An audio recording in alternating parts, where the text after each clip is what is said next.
In this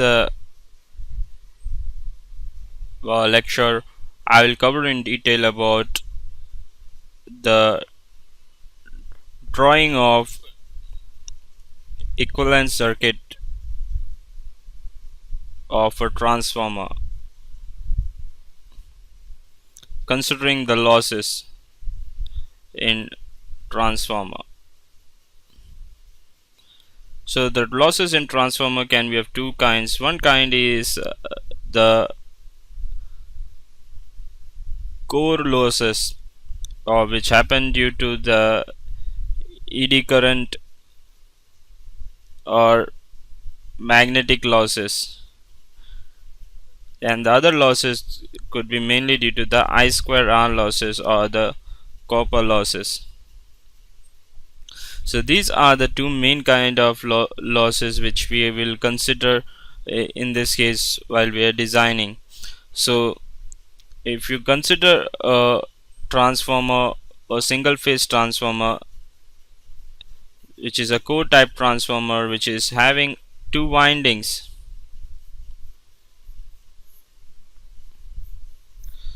So the turns of the first is N1, the turns of the second is N2, and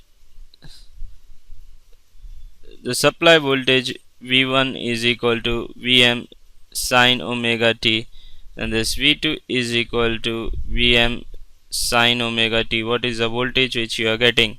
So if you are connecting a terminal or a load or a resistance, which you can say load, then current I2 will flow through the secondary and the current I1 will flow through the primary. So it's possible to simply show this as a transformer which is having a winding and it is connected, and you are having your primary winding resistance R1 and the leakage resistance is X 1 due to the primary coil. And similarly in the secondary side you will have the R2 will be the resistance and X2 will be the secondary uh, voltage. So this is a V1 voltage and this is a V2 voltage which you are getting. So it's possible to say that whatever is my supply voltage is V1, then the resistance which I am giving is R1, and then there is a resistance X1, and if I am drawing this way, then the current drawn is I1 from the primary side, and you'll also have to consider that a flux which is setting in the core, the flux which is I have set in the core is phi, and there is the current, some kind of the losses which happen due to the production of the flux will be the core losses, which can be shown as RC, and the magnetizing component can be shown as XM due to the production or the magnetic losses due to the production of the flux and the other magnetic effects. So I naught will be the current which will be drawn due to the component which is causing the core losses and the magnetic flux losses. And then there will be my turns ratio, which I can show here as my turns ratio or my N1 and N2 turn, and this is my A is to 1, which is my turns ratio. And then there will be my secondary side, which will be having a winding which will cause the resistance R2 and the reactance X2 of the winding, and this will be my secondary current I2 which will be flowing. So if I simply draw it, then it can be drawn like this.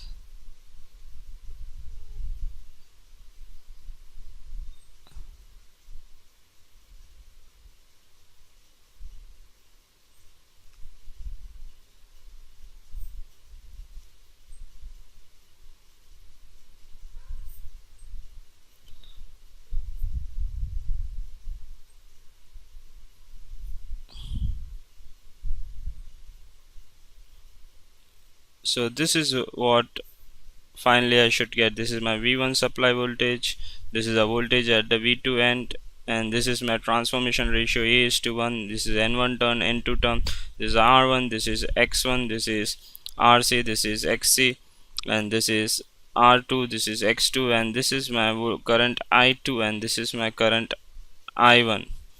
So it's possible to transfer this whole circuit to this side. So it is seen from the last that the impedance can be transformed like Z1 upon Z2 is equal to A square. So Z1 is equal to A square Z2. So whenever I am seeing the impedance from the primary side, it will be seen as a square of the transformation ratio into the impedance of the secondary side. So it's possible to transfer that simply. Z2 is equal to Z1 is equal to A square Z2.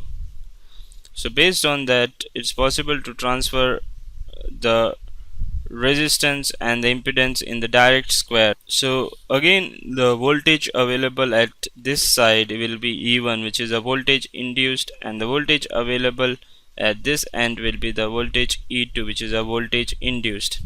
So if I'm simply drawing the circuit after transforming it,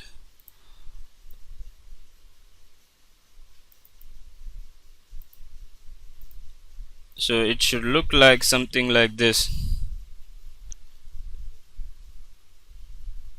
R1 X1, and the transformation ratio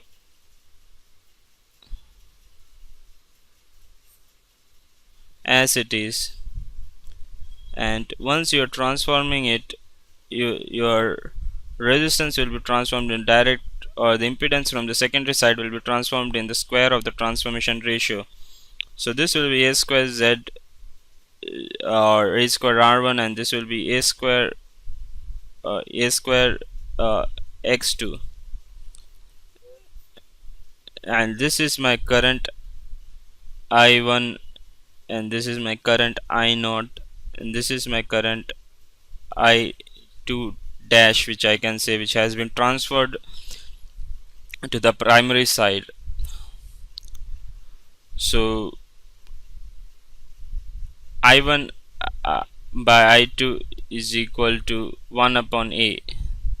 So I2 is equal to I1 by A when I am transferring it to the primary side.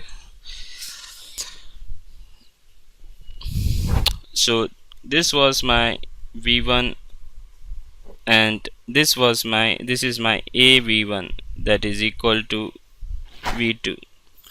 So this is my, you can say that this is my RC for the core loss component, and this is my XM for the magnetizing component, which is responsible for production. Next is the drawing of the phasor diagram. So next we will look into, based on the information, how to draw the phasor diagram. So suppose first I am taking a reference of a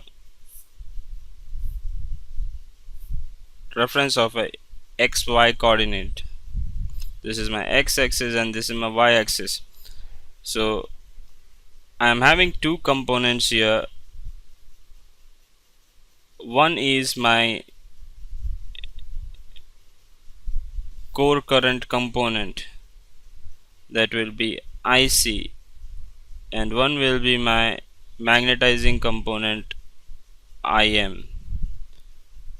So based on the phasor addition of these two, I'll be having something like what is known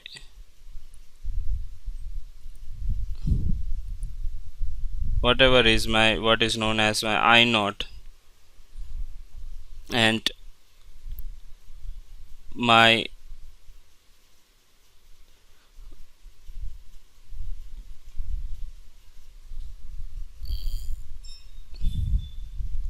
if this is what is my, if this is what is my current, or this is what is my voltage E1 which is induced in the primary side, primary coil, and this is my current I1 which is flowing through the primary winding. Then there will be a voltage E2 will be is equal to A E1. So in this case I am assuming that the voltage is induced is lower depending on the transformation ratio, so it can be higher or lower. So there will be two losses here. So one will be the I1 R1 and the other will be the I1 X1. So based on these two losses, what I will get is my terminal voltage V1. So it's possible to compute V1 and then add up to find out what is E1, because V1 will be what you are supplying, and based on the losses E1 is what is getting induced and E2 is what is available at the secondary side. Depending on the transformation ratio, it can be larger or it can be lower, and E1 and E2 will be in phase with each other. So again there will be the phi will be the power factor or angle between the voltage supplied, and again it is seen that the I1 upon I2 was equal to 1 upon A. So I2 is equal to I1 divided by A. So you are getting your I2 somewhere here. I2 is equal to I1 upon A. This I2 is equal to I1 upon A, or I2 dash when you are seeing it from the primary side.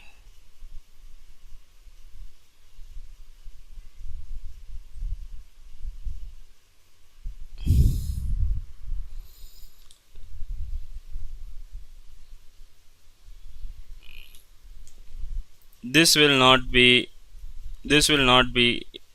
here as it is shown. It will be somewhere here depending on what is my I naught. So if I am adding my I naught in such a way, if going to scale is not possible here, but showing it representationally. So if I am putting my I naught here and subtracting it, then this whatever I will get will be my I2, which is equal to I1 by A. So this is, from here it is possible to show that I2 dash is equal to I1 plus I naught, and it's possible to subtract it and show it here. So if phi 1 was your angle at the primary side, then there will be also something like, after you have got your I2, there will be your V2. So if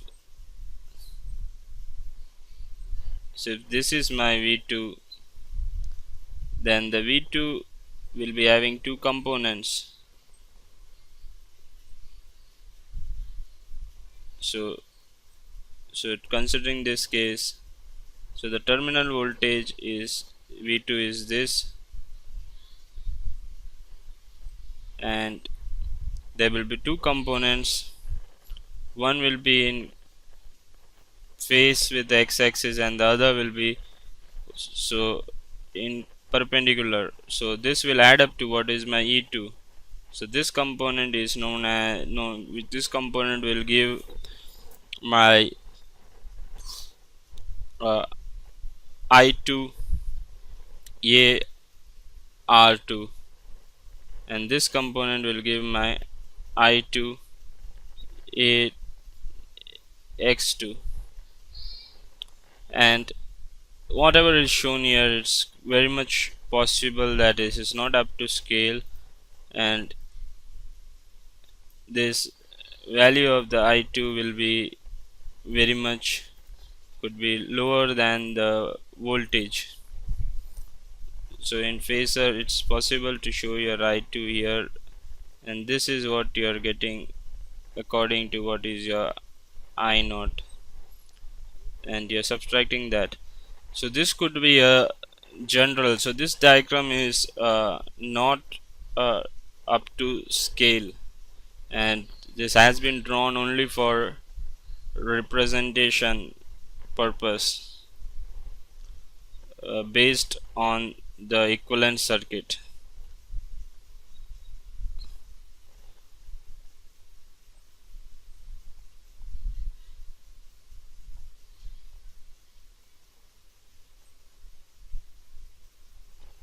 So uh, this is how you are getting the equations correct. To be specific, like what you have drawn is the equivalent circuit, and from the equivalent circuit I have shown how it is possible to draw the phasor diagram of a transformer, or a practical transformer, and this is for a single phase transformer considering only one phase. So the same thing can be uh, moved up to, or can be considered if you are considering the three phase transformer also, where you'll have to consider the resistance reactance of the individual windings separately. And this is a phasor diagram.